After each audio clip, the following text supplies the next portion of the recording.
Del Evangelio de San Mateo. En aquel tiempo dijo Jesús a los sumos sacerdotes y a los ancianos del pueblo: ¿Qué os parece? Un hombre tenía 2 hijos. Se acercó al primero y le dijo: Hijo, ve hoy a trabajar en la viña. Él le contestó: No quiero. Pero después se arrepintió y fue. Se acercó al segundo y le dijo lo mismo. Él le contestó: Voy, Señor, pero no fue.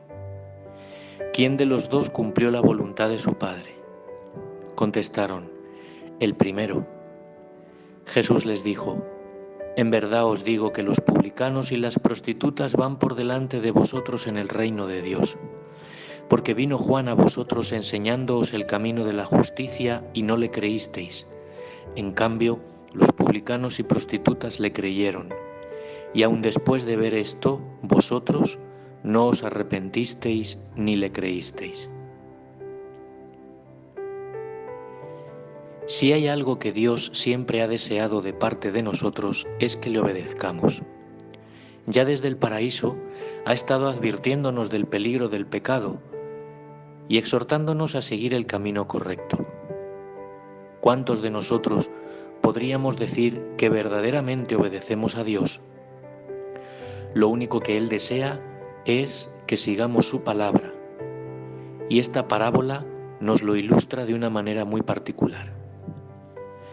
La parábola nos enseña la condición en la cual se encuentra la naturaleza humana, en plena rebeldía con Dios.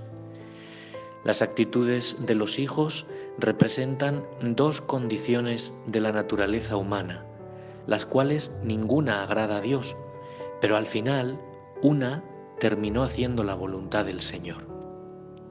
La primera actitud es la de aquel hijo cuyo padre le pidió que fuera a trabajar a su viña, y éste le respondió: Sí, Señor, voy, pero no fue.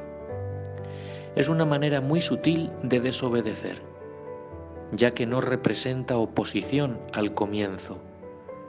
Al contrario, dice que hará lo que se le pide, pero cuando se queda solo, hace lo contrario.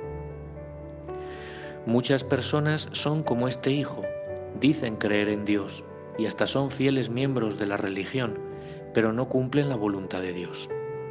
Practican ritos religiosos, tratan de ser generosos con los necesitados, en general son buenos, pero no se arrepienten de sus pecados. Un día podemos encontrarlos hablando de hacer lo bueno y hasta lo llegan a practicar, pero al día siguiente los vemos inmersos en sus pecados. Cuando se les pide que renuncien a ellos, no lo aceptan. Creen que sus buenas obras o religiosidad cubrirán sus demás pecados, pero están equivocados. El deseo de Dios es que le obedezcamos. Quiere el 100% de nuestro corazón, no una parte de él, y esto nos lleva a considerar al otro hijo. Este es aquel hijo cuyo padre le dijo que fuera a su viña a trabajar, y de primeras le respondió que no, pero después arrepentido fue.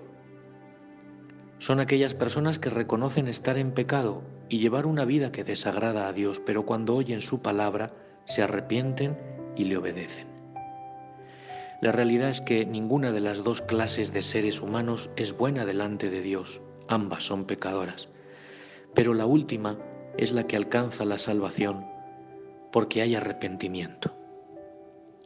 Ante la pregunta de Jesús, la respuesta se hace evidente. Es entonces cuando Jesús dice a los fariseos y escribas que eran hombres que confiaban en sus propias obras y religión, pero su corazón era obstinado. Por eso los publicanos y las rameras irán delante de ellos en el reino de Dios. Ellos lo consideran un insulto grande, porque se hacían llamar hijos de Abraham, presumían de sus ayunos, de las limosnas y oraciones, pero solo eran actos externos. Su corazón por dentro era malo. No les interesaba la misericordia, la justicia, la caridad. Decían conocer la ley de Dios, pero no la obedecían. En cambio, los publicanos y las prostitutas eran considerados los peores pecadores del mundo, pero al escuchar la palabra de Dios y su invitación, se arrepienten de sus pecados y se abandonan en los brazos del Salvador. ¿Con qué grupo nos identificamos? ¿Con los que dicen ser buenos pero no obedecen? ¿O con aquellos que saben de sus miserias, pero al escuchar la palabra de Dios se arrepienten? Estos últimos alcanzan la salvación del alma. Lo que Dios desea de nosotros es que seamos obedientes a su voz, que nos arrepintamos de nuestros pecados y con humildad vivamos de acuerdo con la palabra.